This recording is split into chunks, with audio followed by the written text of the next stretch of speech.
நம்ம எக்ஸஸா உரிச்சு வச்சிருக்க சின்ன வெங்காயம், பாதி கட் பண்ண லெமன், பெரிய வெங்காயம் இதெல்லாம் ஃப்ரிட்ஜில் ஸ்டோர் பண்ணலான்னு பார்க்கலாமா? ஸோ இது பார்த்தீங்கன்னா ஹோம் சென்டர்லேருந்து வாங்கி இந்த ப்ராடக்ட்.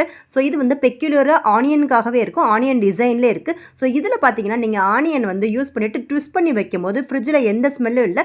பாதி லெமனும் வச்சுக்கலாம், ஒரே ஒரு லெமன் இருந்தாலும் இதில் வச்சுக்கலாம். ஸோ இதில் பார்த்தீங்கன்னா உங்களுக்கு வெங்காய ஸ்மெல் வெளியே வராது. ஸோ பிளாஸ்டிக் இல்லாமல் சிலிக்கான்லேயே இருக்குது. இது பார்த்தீங்கன்னா ஃபுட் ஹக்கர்ஸ். இதில் வந்து நம்ம கட் பண்ணிவிட்டு அப்படியே ஸ்டோர் பண்ணி வச்சுக்கலாம், எந்த ஸ்மெல்லும் வராது. ஸோ சைஸுக்கு தகுந்த மாதிரி இதுவுமே நம்ம அட்ஜஸ்ட் பண்ணிக்கலாம். இது எல்லா விதமான ஃப்ரூட்ஸுக்கும் யூஸ் பண்ணிக்கலாம். இதை வந்து நம்ம ஏதாவது மூடி போடுறதுக்காகவும் வச்சுக்கலாம். ஸோ லீக்கும் ஆகாது, ஏர் டைட்டாகவும் இருக்கும். ஃப்ரிட்ஜில் வைக்கும்போது பார்த்தீங்கன்னா வேறு டப்பானா மறந்துடுவோம், இதுனா அப்படி நமக்கு ஞாபகம் வந்துடும். தென் பார்த்தீங்கன்னா ஃப்ரிட்ஜ் செல்ஃப் டிவைடர்ஸ். ஸோ ஃப்ரிட்ஜில் வந்து ஒவ்வொரு தடவையும் எடுக்கும் போது ஏதாவது ஒன்று சைடில் விழுகிற மாதிரி இருக்கும் இல்லையா, அதுக்கு பதிலாக இது வந்து பார்த்தீங்கன்னா ஸ்ட்ரெச்சபிள். இது வந்து ஸ்ட்ரெச்சபிள் இல்லாமையும் இருக்குது, அதாவது எக்ஸ்பேண்ட் ஆகாமல் யூஸ் பண்ணுற மாதிரி இருக்குது. ஆனியனை வந்து டெய்லி கட் பண்ணி யூஸ் பண்ணுறது தான் பெஸ்ட்டு. ஸோ அப்படி இல்லாதவங்களுக்காக